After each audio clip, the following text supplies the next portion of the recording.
On this episode of Hot Rod Hoarders, we're visiting Tony McConnell in Louisville, Kentucky. He is a die-hard Ford guy, and he's got a crazy collection of old school drag cars that he saved from the woods, from fields, from barns and buildings all over the country. And we're going to take a look at everything he's got, the cars, the parts, and we're even going to go inside of his house in the basement to check out what has to be one of the largest collections of vintage slot cars in the world. So I came to know Tony a few years ago, became friends with him on Facebook, saw some of the things that he fooled with, and I decided that somewhere down the line I needed to visit this guy. Well, as it turns out, he visited me first. He came and bought the all fiberglass 1966 Ford Falcon that we had a year or so ago. And that really kind of got the friendship started because he realized once he got to our place that we were very similar. We're both crazy about old school drag cars and hot rods. And I had no idea the extent of his collection until I had the opportunity to visit his place. The first thing that I saw was this killer Ford ramp truck. It's got a Falcon drag car on the back of it. And this thing is very usable. It's got a Cummins diesel engine in it. This thing hits the road good. He hauls his race car with it every time he goes to the track. As I rounded the corner to meet Tony in his shop, I could hear some banging and clanging, some grinding, some serious work going on. And over all of that, I could hear Tony talking to his buddies and everybody that was there in the shop hanging out. And I knew I was at the right place. So I pretty much just hit record on my camera, followed him around. But we're starting out in his shop where he's got several projects going on here. This is the main area of the shop where he does most of his work. Inside of here, he's got a really cool Mercury Colony Park station wagon. Now this is what he considers his retirement project.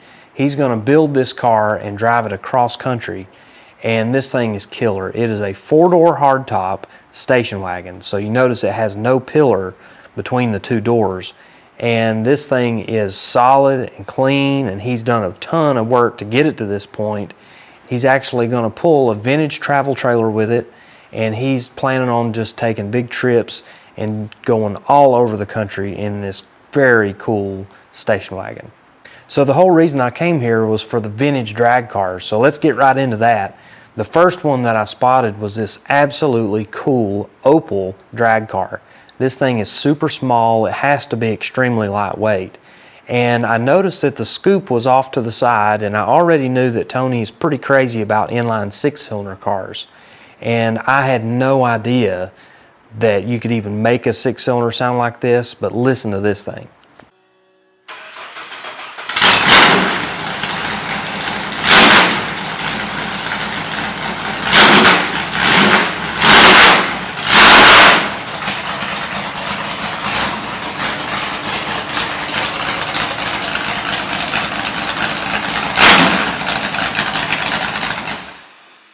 So apparently Tony bought this car just like this. The engine and all that stuff was already done. He doesn't know much of anything about it. He bought it as a complete car. So apparently this thing's got plenty of compression. It's got a big cam, a header that just dumps right out under the passenger side door, and it's got some old school ignition parts, which he says is giving him some problems. But either way, this car is killer. It's got a one-piece fiberglass front end on it. It's completely gutted out on the inside with an aluminum dash. It does have an AM/FM radio that you can see in there. It's got old school slotted mags on it, some old school looking lettering, and it's just about ready for the track. As I turned around, I saw another Ford inline six-cylinder engine sitting on an engine stand, and Tony told me to take a closer look to see about this intake manifold that's on this car. And as you can see, Holman Moody. Who in the world has a Holman Moody intake manifold for an inline six-cylinder? Tony McConnell does. This guy has a little bit of everything, but he has a lot of inline six-cylinder stuff. Other cool parts in the shop include these extremely long traction bars, which somebody went through the trouble of chrome plating back in the day. I'm not real sure what they came off of, but they're really cool. And then behind that is the side of an old circle track car that Tony raced back in the day. Tony was super excited to show me this 1960 Ford Fairlane. Now this might look like your standard four-door sedan, and it sort of is. This thing was ordered to look like this, but it was also ordered with a special Y code engine which was 360 horsepower. Pretty big deal for back in 1960. But later in his life, this car got upgraded big time. It got a Holman Moody 427 engine that made over 600 horsepower. And this thing actually lived a dual life. It was not only a drag car that was raced in Phoenix City, Alabama, it was also a legit moonshine hauling car. It has a modified seat. You can see the indentation here, and that was actually where the guy kept his money and his guns. And this thing is just absolutely killer. It's super solid on the outside, and Tony showed me all the details. The cool custom interior, it's got the wrapped up steering wheel like the old stock car guys used to do, column mounted tachometer, it's got Stewart Warner gauges in it. This thing's got all sorts of vintage, cool speed parts on it. You'll also notice it's got some old school aircraft seat belts in it. It's even got the date on there. Underneath the back of it, it's got a 9-inch Ford rear end and huge leaf spring packs, which was common for the moonshine cars. He also showed me the fender wells, which have been rolled and kind of beaten out flat to where they could put big slicks on this car. And up front, there's some modifications under the hood where they had rigged up the throttle linkage to work with the 2.4 setup.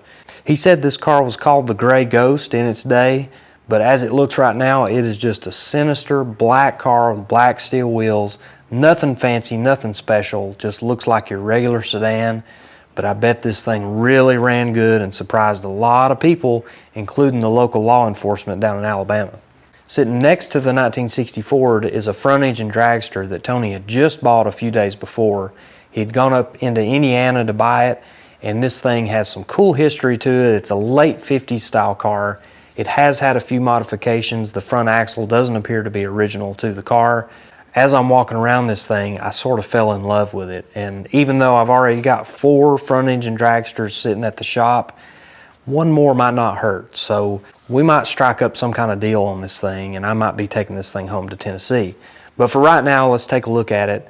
This car's got an Olds rear end under it that's been cut down.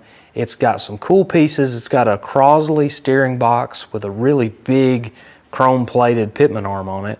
And you know, you'll see that he's just got some roll-around wheels on it. The front wheels are actually Kreitz dragster wheels. They're 16-inch. And this thing's just cool. I love the design of it. It reminds me a lot of our car that we dug out of the woods a few years ago. If you haven't seen that video, I'm going to go ahead and put a link right here. Go check that out if you get a chance. This thing resembles that car a lot. So I love the home-built 50s cars like this, and I might just have to add it to our collection. Tony's been gathering up old school parts for decades, and just walking around his shop and seeing the stuff hanging on the wall, there's so much cool stuff to see here. The 427 FE valve covers, the leaf spring wheelie bars is one of the coolest things that he's got right here hanging on the wall. An inline shifter for 4-speed. He's got stuff from all generations of drag cars. All of it's hanging here. All of it's got a story behind it. Moving over into the storage part of his shop, the first thing that really got my attention was the 1966 Ford Falcon, which my dad and I sold to Tony about a year or so ago. Now, this car has a completely fiberglass body, a completely custom frame. It was built for match racing back in the mid-60s down in South Carolina. And I did a video on the history of this car, so again, you might want to check that one out. It's a pretty cool piece. Tony's also got tons of tires and wheels stashed away in this part of the shop. Steel wheels, aluminum wheels, racing wheels, all sorts of stuff, all mixed in here, including some pretty rare production wheels. Also in the storage area is Tony's Anglia gasser, which is a historic drag car named the Tennessee Taxi.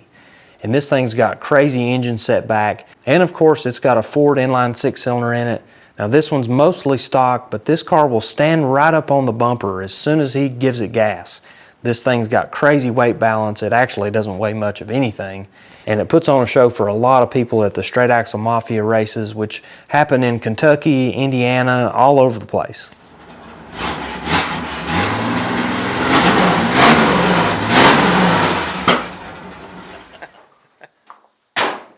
Also inside this part of the building is a 1963 Ford 2-door sedan. Now it's going to have a pretty high performance engine, and it's got some cheater slicks on the back with chrome steel wheels, but it's not going to be a cut-up race car like some of his other projects. Speaking of cut-up race cars, between Tony's house and his garage, there's an early Ford Thunderbird named the Dirty Bird. Now, this car came from the Chicago area. It had a completely custom round tube frame, which Tony said was extremely bent when he got it. Actually, one wheel was actually off the ground. It had a Dana 60 rear end, which was also bent, and you'll see that the paint job on this thing is yellow with black cobwebs all over it. That's a custom paint job from the 1960s. This thing is killer, and it's yet another project that's on Tony's to-do list. But it's sitting outside the shop, so anytime one makes its way outside the shop, you know it's not going to get quite as much attention. Now, this car didn't belong to Tony, but he's doing some work on it and storing it for his buddy. This is a 1957 Mercury Turnpike Cruiser Indy 500 pace car. This is an extremely rare car. Only 1,256 of them were built. Not very many of them are surviving. This one is absolutely in wonderful condition, and it was actually ordered without the lettering, which was pretty big and gaudy. But you can see on the back of the car and inside the insignias for the Pace Car Edition. This is extremely rare, and they're going to put this thing back to factory condition. Another cool piece is this vintage dragster trailer. Now, this is an enclosed trailer, kind of skinny, kind of short. And this was a thing during the 1960s when people transitioned from flat towing to open trailers to enclosed trailers. They were building them completely custom to pretty much just fit right around the dragster. And this is a pretty cool one here. And Tony plans to use it to haul junior dragsters for his grandkids. Another obscure piece is this trailer, which actually turns into a giant slot car track. Before we go inside, Tony wanted to show us some more stuff out here. He wanted to show us the Foul Play Falcon, which is a car that he remembers watching when he was 7 years old at his local racetrack, Cedar Creek Dragway, and he ended up buying it in 1971 and drove it on the street. But now it spends most of its time on the drag strip. It's got a pretty rowdy little small block Ford in it, and he has tons of fun with this car.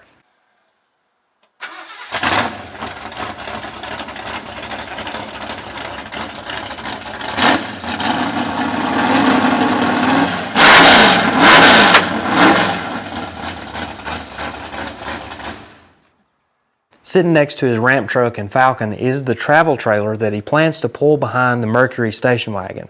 Now, this is a 1947 Indian travel trailer. It's fully restored. This thing is absolutely flawless inside and out. In the garage that's attached to Tony's house, he's got even more toys, including an early Mustang coupe which he built for his daughter.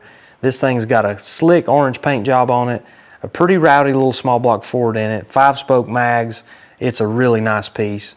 Also, in this part of the garage, there's lots of miniature things. We got a little Honda Trail 70 motorcycle, we got a junior dragster, a miniature Jeep, and even a miniature travel trailer that is a replica of the bigger travel trailer that's sitting right outside. So Tony invites me in his house, and he's got pictures on the wall of all sorts of different drag cars that he's owned through the years.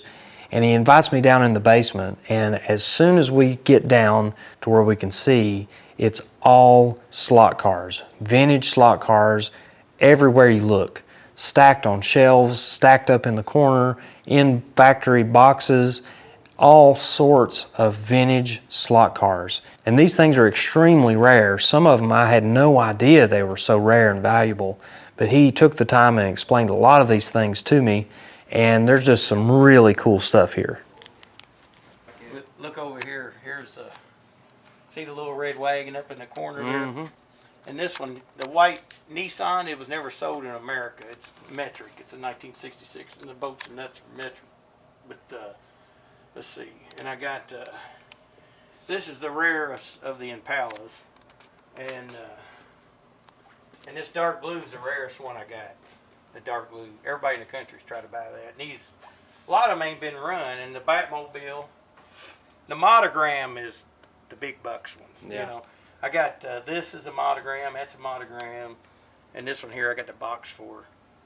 Carroll Shelby autographed about, some guys say under 50 boxes in 1966. That's, see there, you can barely see it, Carroll Shelby. Man, I've had that. The guy ever doing I've had that for 40 years. Yeah, see, this is this has a little fan in it, and it blows a metal ball up. So they put the car on there, and then shows you how many RPMs you're doing, you know. So see, and I got the motors, new old stock. I went crazy. And this is a rare being yellow. And there's that 34 Ford box. And these are expensive. I got it up on the thing here, Rat Fink. I ain't never seen a Henry J slot car. That's neat. Well, these right here are mostly model bodies. You know? Okay. Look here, I got my T-Bird. There's the low horns. Yeah. There's Joey in his ponytail. Yeah. And there's my old Falcon I used to run. I just build them, but these are all old chassis, you know. And that's the ones I do for the kids at the Camp Quality. Okay. See the Wiener car? They all do wheelies. Well, most of these cars here do wheelies. Wheelie poppers. Wheelie poppers. Huh.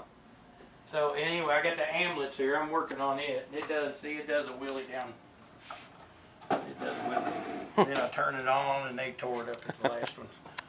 So my grandson's. Look at this old box I picked up.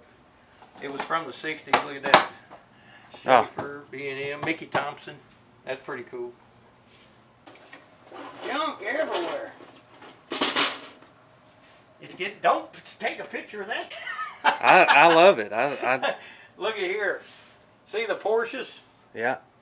There and there, and I got every company that made them.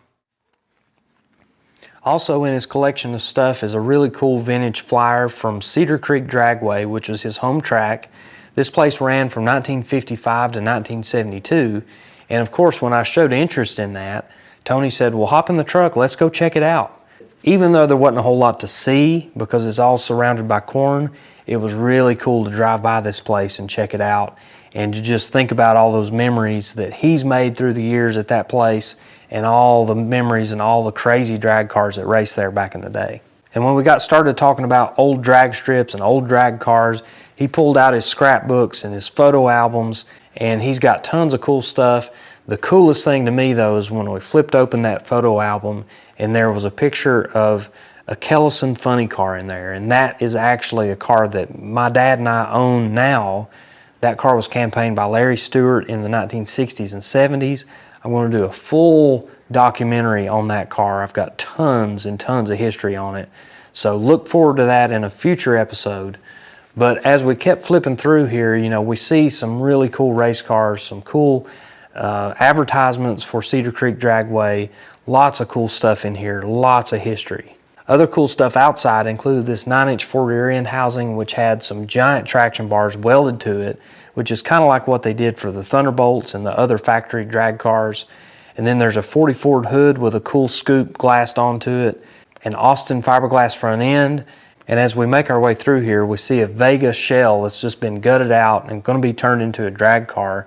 I'm pretty sure that was the only Chevrolet on the property, aside from his buddy's truck that they were working on. So there's no doubt about it, Tony is crazy about old school drag cars, old vintage parts, anything Ford related, anything from the 1960s, he just loves it all. So I hope you enjoyed following along. I hope you enjoyed all this collection of cool stuff and some of the stories behind it. I love digging into the details of some of these guys' collections, some of the old school drag cars. Of course, I love documenting the history on these cars. So stay tuned for more content like this coming up soon. Thank you for watching.